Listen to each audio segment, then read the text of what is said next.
Hi again, the Disruptor. Apologies for last week, bit of a rant, I was told off.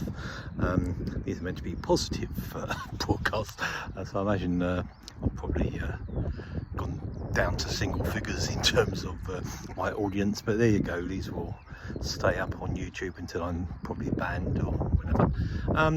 So I want to talk to you about creativity, because it's always a big bugbear for me. The Christian world has known me for my creativity, but has kept me well away from the mainstream, and never really bothered me. Maybe because it was pretty ambitious, and I'm still probably not very ambitious. But when I think about, just sort of a potted history, when I was growing up, I didn't realise quite how creative I was. I thought it was normal, and I remember in school I actually had an alternative world I used to slip into. I'm joking, I could sit in class and actually switch off, and suddenly I'm in another world within my imagination. It's not magic or anything. Again, I thought it was normal.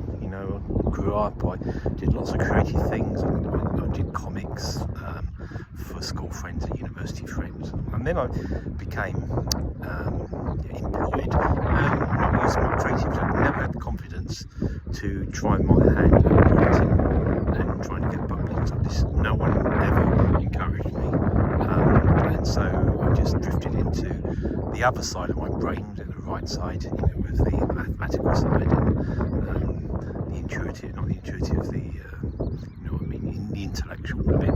And I went into computing, management, mathematics, all that sort of stuff. But when the home computing boom came in 1982, it was just for me. I knew that was me, and I took a great chance, and gave up my security and ran a software company, which was moderately successful until I was virtually bankrupted.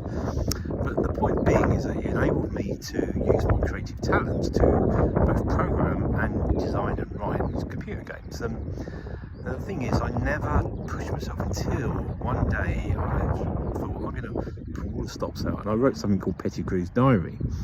And I knew as I was writing that, I could just feel within myself this great pool of creativity that I could draw upon. But it scared me. I wasn't a believer at the time. I wondered what it was at the time, but I pulled from it, and the end result was there was so much innovation in that game that it was actually voted the third best adventure game of all time at that time. I mean, there wasn't much around, and it hasn't stood the test of time because technically it's rubbish. I've seen it recently, but it made me realise that I could push and push, and when I became a believer, I started doing Christian computer games, and the problem was that no one else was doing it, and the market wasn't ready for it. Christians, for them, computers are all about spreadsheets and word processing and payroll and all that. The idea of having computer games that showed the life of Christ, that gave theology, computer-based training, all that sort of stuff. I brutally flunked because I feel the quality of what I was doing was really good. Maybe not always technically, but the market wasn't ready, and this has been my problem. What I'm realising in the Christian world is creativity, and as creativity, normal creativity is, there's a new way we can do worship, or let's just tweak something that's already there. But my type of creativity is actually throwing everything out the window and starting again, which I have done numerous times, and I've now got a group of people who have been following me as I've developed these foundations conferences, which are absolutely nothing like anyone else's conferences. And again, nothing gets pushed, and we've always had limited numbers coming, but the majority of people have been blessed, and some of them really blessed, and some of the innovations, in fact all the innovations just came out of my brain. I remember there were times I was working in the secular world. I worked for Philips in Holland, and I created two innovations that weren't seen anywhere in the world at the time. And it might sound like boastfulness or even lying, but I actually created a version of Windows by accident as part of a training course to do with mechanical engineering, in that up to that point everything was very linear. Interactivity was almost non-existent. Windows wasn't around yet. It was all what we call MS-DOS, and it was all very A to Z type stuff.